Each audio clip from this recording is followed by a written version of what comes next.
Hey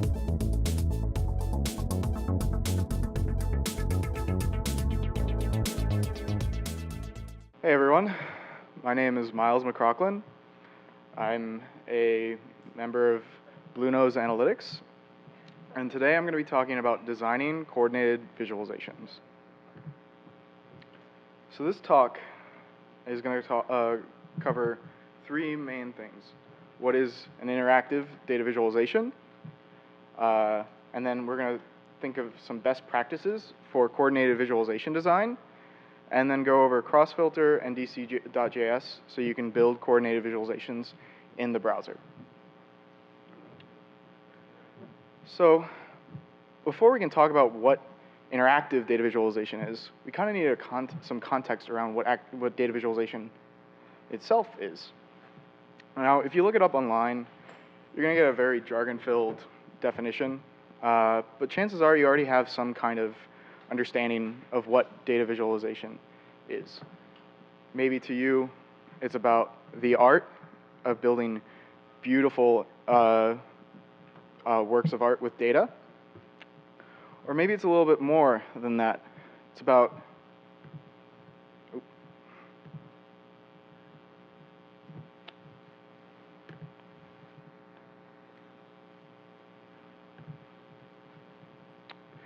maybe it's about telling a story with your data, letting the user understand about a specific issue, like this example with the US gun deaths in 2013.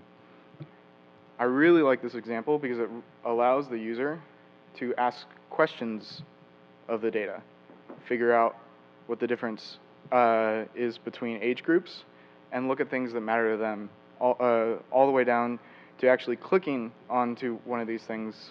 Sorry, I don't have such great internet, so I can't do it at this time, but it'll point you to an article referring to this specific incident. But maybe it's a little bit more like rooted in business needs, creating complex BI tools or building charts to help explain to your users how their business is run, or like how the business is actually looking at a given point in time. Or maybe it's even simpler than that. You just want to create an infographic to tell a story about a specific issue. But really, these all kind of go back to this first principle, where we're talking about something very abstract. It could be perhaps laying out your news articles to give a reader an understanding of how the world is today. Maybe it's a little bit even more detailed than that, looking at how a specific text is written in the subject of typography, and how that conveys a different message to your users. Or maybe it's really about the language itself and how data visualization, or like how you're visualizing nouns, abstract concepts. In this case, in a hieroglyph, it's more of a picture. But these all, again, root back to this first principle. That is, that data visualization is the creation of the laws and methods to represent information visually. Said again, that this is data visualization allows you to take some data and map it to some visual space, as you can see with this bar chart. So now that we know what data visualization is, what makes it interactive? Well, all that interactivity means is that a static page is has the ability for some section of it for the user to interact with it. So you can think of a visual user interface as a data visualization. Like this abstract example from Discuss, this is their home page, but all the way down to the more basic components, like buttons and drop-downs, navigations, etc. Stuff that you're using with Bootstrap all the time to build your applications. So what does this mean? Well, everyone here, whether they know it or not, are visualization experts, building and creating and designing the visualizations to make sense of the data that they're working with on a day-to-day basis. So now that we know that we've been doing interactive visualizations for a while, what are some examples of an interactive data visualization? Well, one thing we can think of are bar charts that allow you to get some context around a specific bar with a hover. Maybe something more advanced where you can actually question what's going on with a specific data set. This example allows you to change the age bracket and understand which top states are for that specific age bracket. So as you can see, when I change from 65 to 85, the values get updated. Now, this specific page that Mike Bostock talked about is going over a concept called object constancy. And I'm going to be referencing this later in the talk, so let's talk about what object constancy is. Object constancy just is a very simple concept. It allows the user to understand when data is coming in, new data they haven't seen before, and data that's being removed. And the stuff that has not been changed should maintain its state. You can see when I go back to 65 and over, Florida is still #1. So that kind of makes sense. That's what we would assume. But I would consider one of the earliest examples of interactive data visualizations are tabs. Tabs are a great way to interact with a GUI to traverse some kind of information. In this case, you can think of tabs as a way to visualize key value pairs in that you have a specific tab title, and it refers to a specific pane in your in the data that you have available to you. Again, there's actually two views going on here. So you have the top tab view and the bottom pane view. This is one of the earliest examples I can think of coordinated data visualizations. It's taking two views and linking components together via just some kind of interaction. In this case, just clicking on a tab. So now that we know what coordinated views are, let's look at some past examples. One iconic example is the Talk IDE. The Talk IDE was probably one of the earliest graphical user interfaces for programmers. It allowed the programmer to traverse a complex data set like your code base by just clicking on specific class types or instances of classes. It's a great way for the user to interact with the data visually.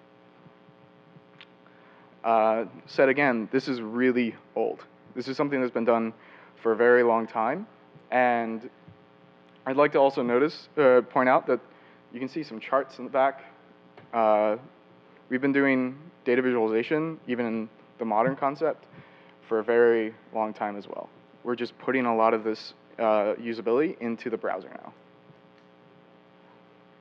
So this is the Smalltalk IDE is great, but there's some more advanced visualizations that you might be used to, and Smalltalk really didn't allow for this, but it's been done in the past as like coupling those together have been done in the past as well. And I'd like to show this video going over Snap Together Visualization, which is a user interface built by University of Maryland's HCI group in 1999. And we can watch this video.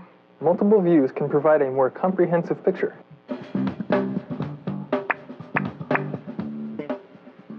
When users are exploring information, multiple views can provide a more comprehensive picture. Coordination between the views can greatly improve user performance. However, because of the diversity of data and tasks, users are not likely to find an existing user interface containing the views they need. They are forced to browse with uncoordinated or single-view interfaces. Snap Together Visualization, or SNAP, allows users to build coordinated multiple-view interfaces that are customized to their data and tasks.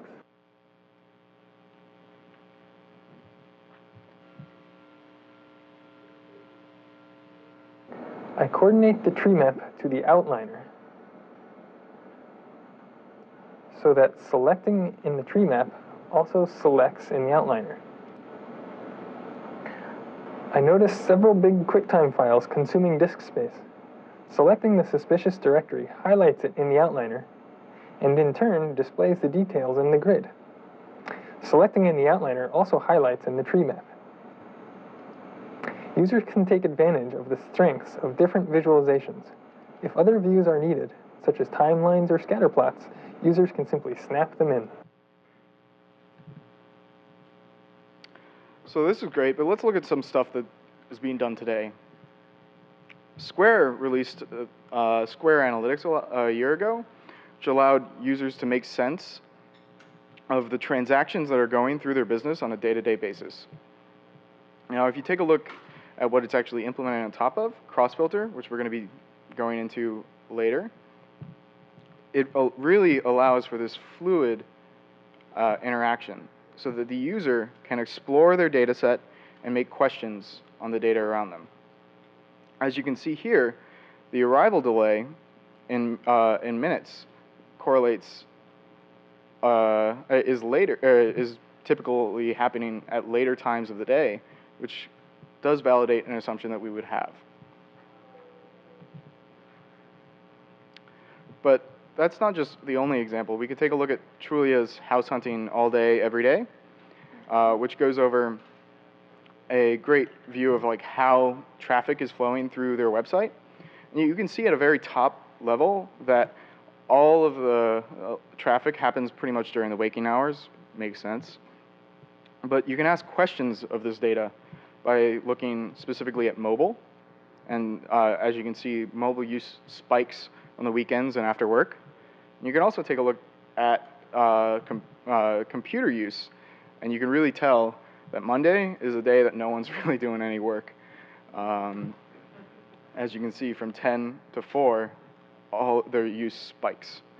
But interestingly, California is particularly bad after lunch on Wednesday and Thursday as well. So this is great. This is what we're doing today. But what happens once we get WebGL as like a commonplace for building applications on top of? Well, it really allows you to do great things. Stanford's research group wrote this paper on immense that goes over real-time visual querying of big data. There's more to this paper than what I'm showing you, but I'd like to show some examples of how this system works. Now, this data is around 1 million data points, but let's up it to, say, 1 billion. And let's increase the bin size and increase the number of dimensions we're working with. Takes a second because it's a lot of data.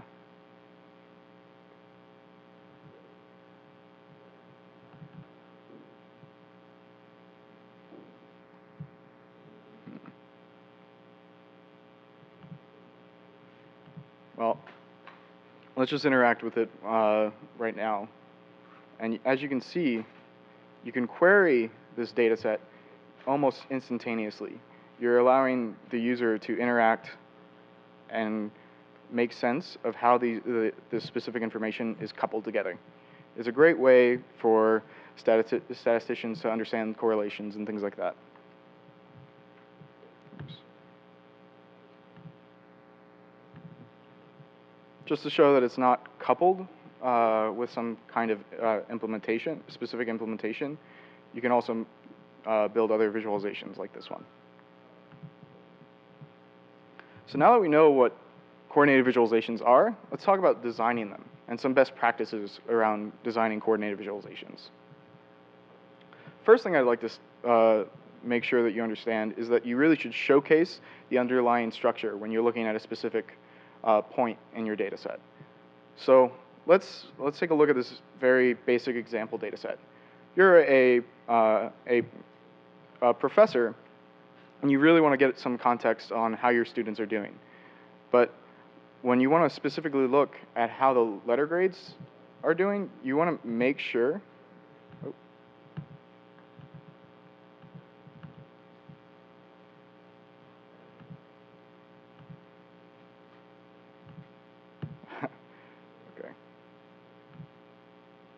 So you want to make sure to show the underlying data that's going on. So in this case, you want to count how many students have Bs, how many students have As, how many students have Cs and Ds, and so forth.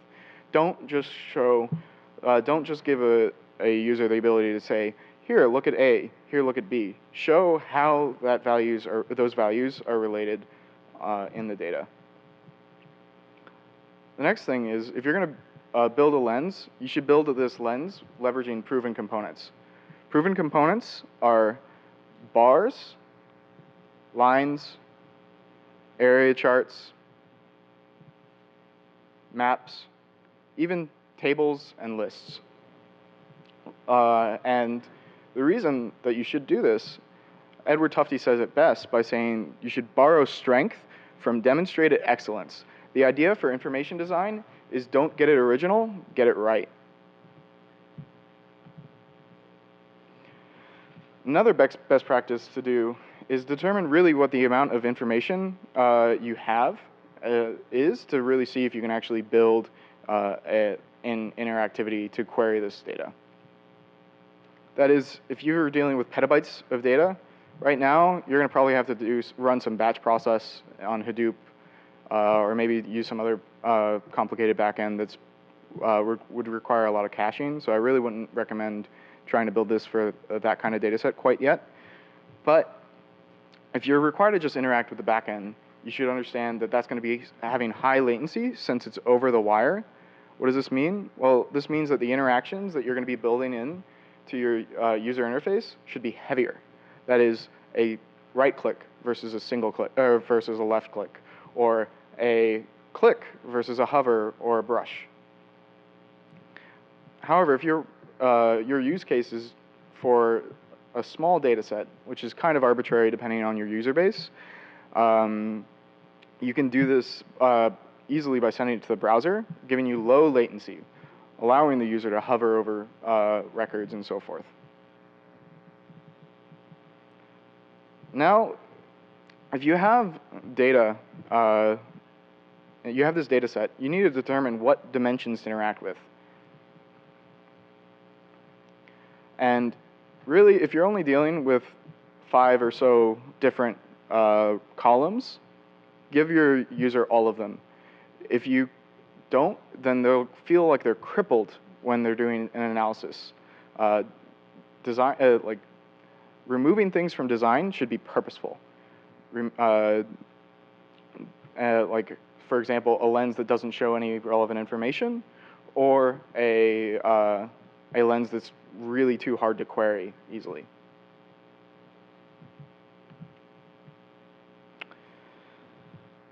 The next thing you need to do is determine which the emphasis each view should have.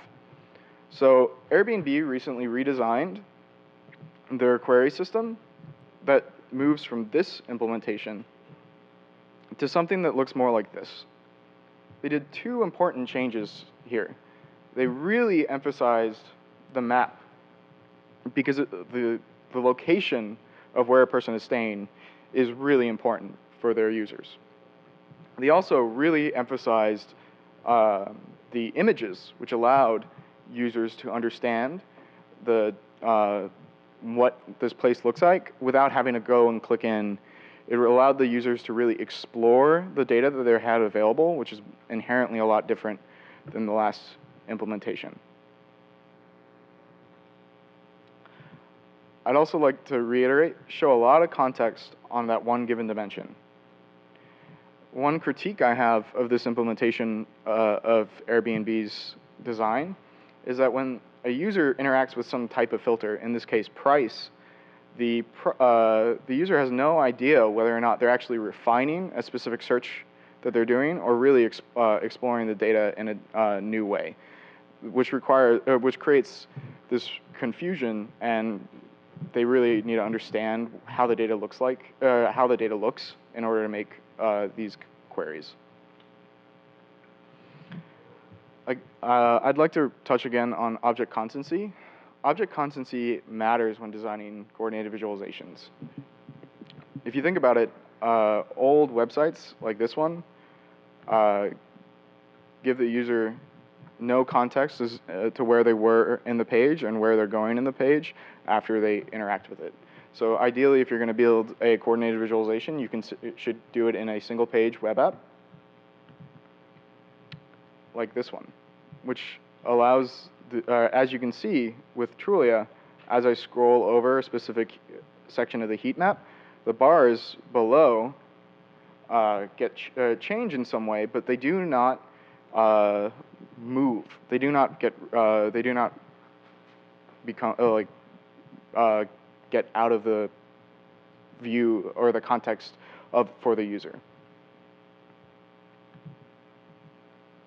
So some best practices when designing coordinated visualizations is to show the underlying structure of a lens, leverage proven components, determine what lenses to use and which are actually important for the user, and that object constancy matters when you're designing.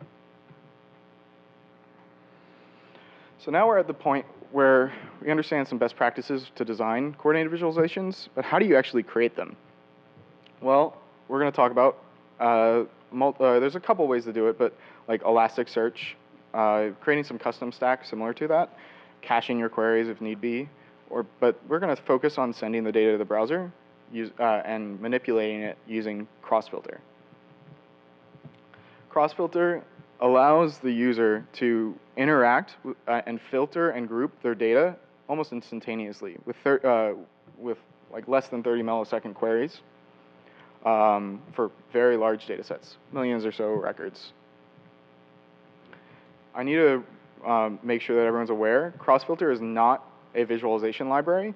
It allows the user to manipulate data. It also allows the developer to manipulate data. So let's look at this data set again. You're a professor who just got onto Coursera and is now dealing with, instead of 10 students, a couple 100,000 students.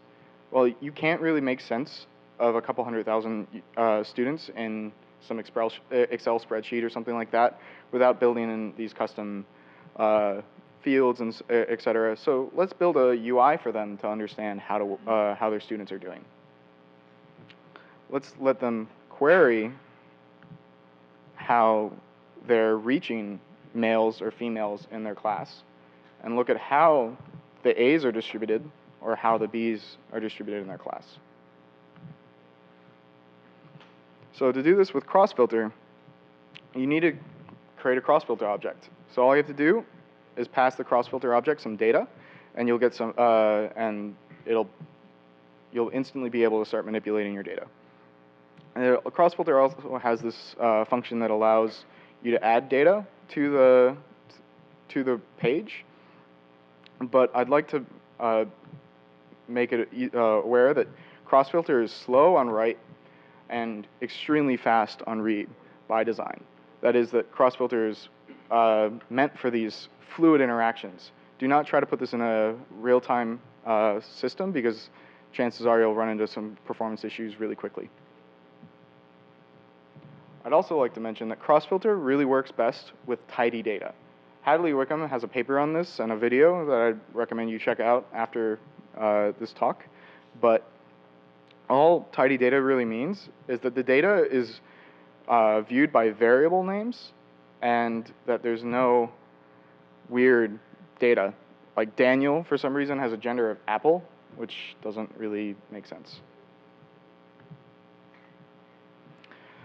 So cross-filter has two main parts of the API that are extremely important. Dimensions, which you can think of a dimension as just a column in a data set.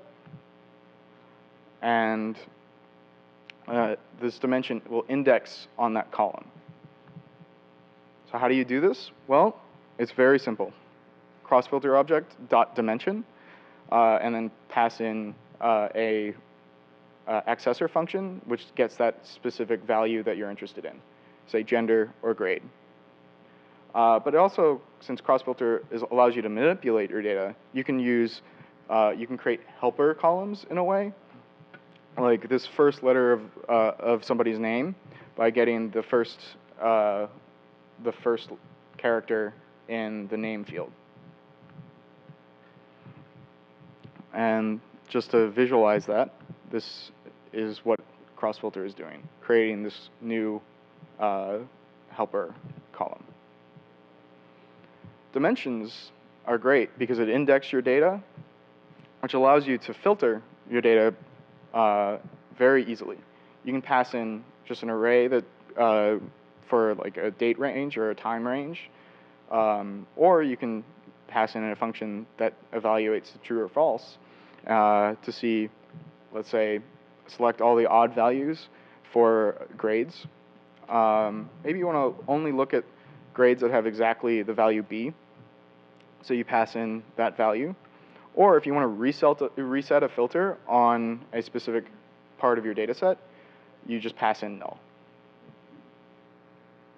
So let's think about what happens when we look at only B. Well, all it does is it takes your entire data set and limits it for the students that have the grade B. So this is unified across all of your dimensions and all of your groups.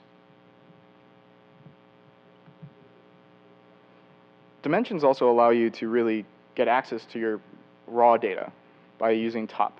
So you can take your dimension and get a top value of it, so top 5 values, top k values or whatnot. Or you can also get the bottom, because this is, again, indexed or sorted in some fashion. So you can instantly get these values very quickly. But there's also this convenience method when you want to get all of your data, like by passing in infinity.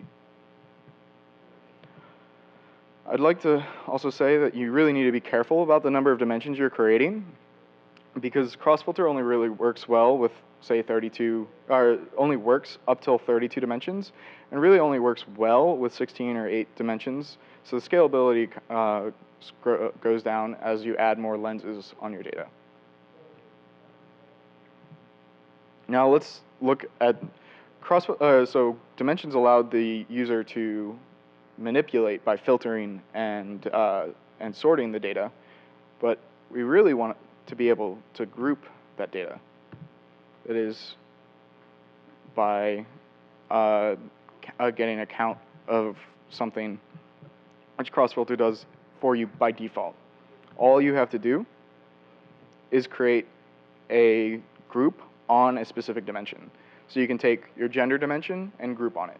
You can take a letter dimension and group on it. However, if you've got continuous values, you might want to create buckets. So you can just pass in a way to bucketize your continuous values.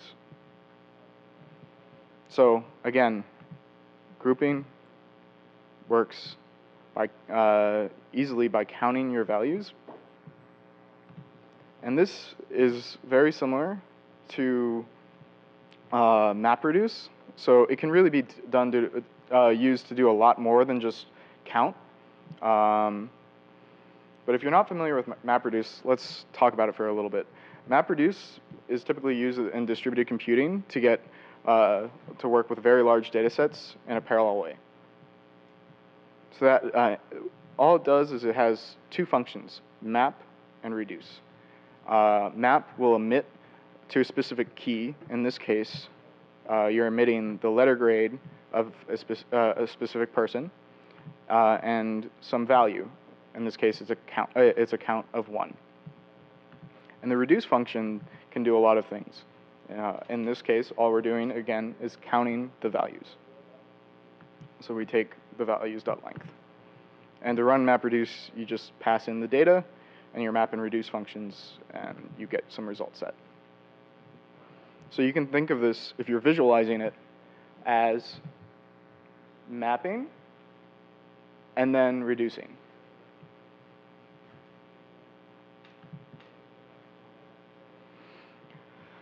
So let's think of a more advanced example in groups where you have to get the average by first letter of a name. So you take your first letter dimension, create a group object on it, and then you need to pass in a specific reduce function.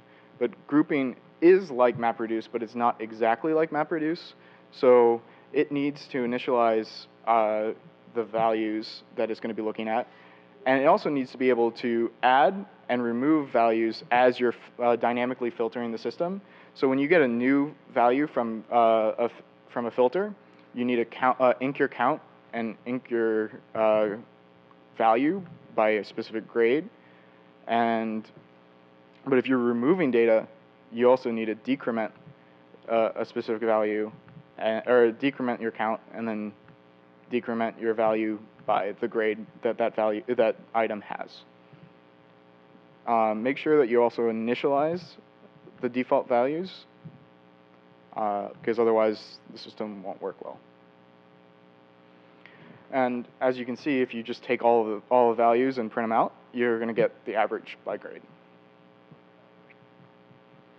So now that we know how to manipulate the data, how do we actually get the users to manipulate the data?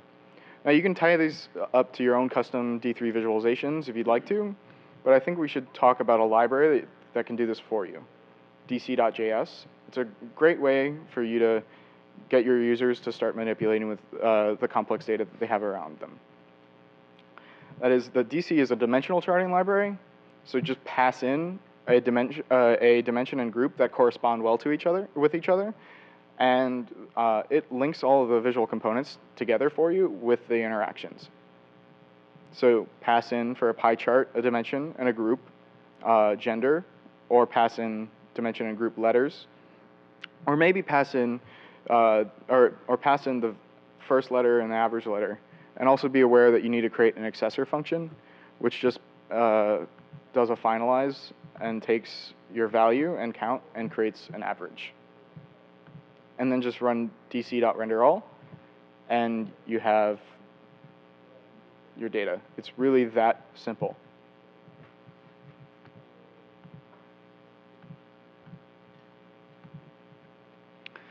So let's touch on some resources that are available for you. Ian Johnson, who's going to be giving a talk tomorrow, I definitely recommend you check it out, has these videos online called Prototype, and he has these ad hoc coding sessions with Crossfilter. So definitely a great resource. dc.js also has a Google group, so feel free to ask questions there or on Stack Overflow.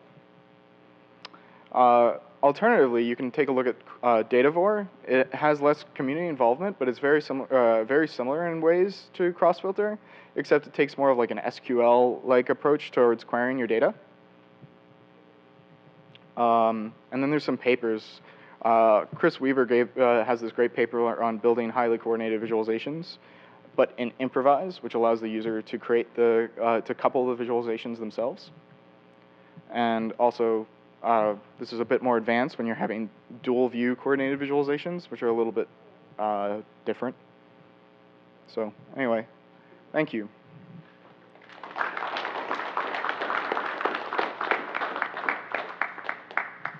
Does anyone have any questions? All right. Client side. You can put it in a node, but it's inherently going to be client side. So when you were talking about the difference between when you're sending something to the browser, to the server, or doing it on the browser, could you just touch on that briefly again and give an example of what would you win and what you'd be doing when you send it to the server? So I mean, let's say you have got a REST API. In Airbnb's example, I would imagine that they have some REST API that they sit on top of for these queries. So all they do is they have some kind of way to create that REST call, send it to the browser, and then they send it to the server, get the data back, and then update the data that's there. Crossfilter, or putting it only in the browser, will send all of the data at once and then allow the user to manipulate it on the fly in the browser. So. Those particular libraries you're discussing on the back end are just more raw kind of data queries. Yeah. You're working with on the front end. Yeah, I mean, there's a variety of ways that you can manipulate your data on the back end. So I don't really want to go into that because that could take up an entire talk itself. Any other questions? Hey. So you were saying, perfect that you went to this, you were saying that you should have more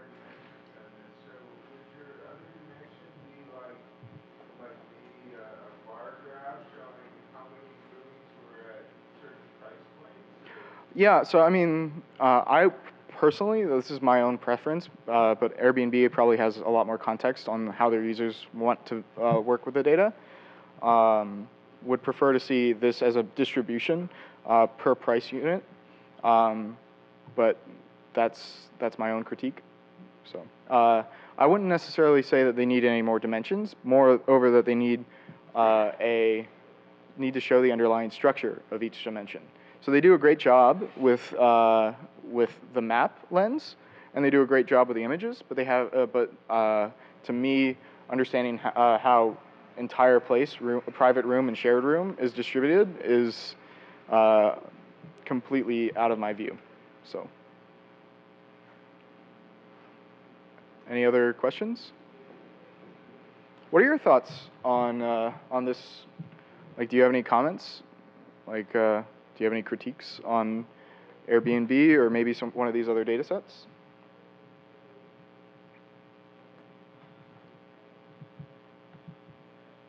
All right. Well, thank you. I'd also like to say Blue Nose is hiring, so feel free to come talk to me after the talk. It's great seeing you guys.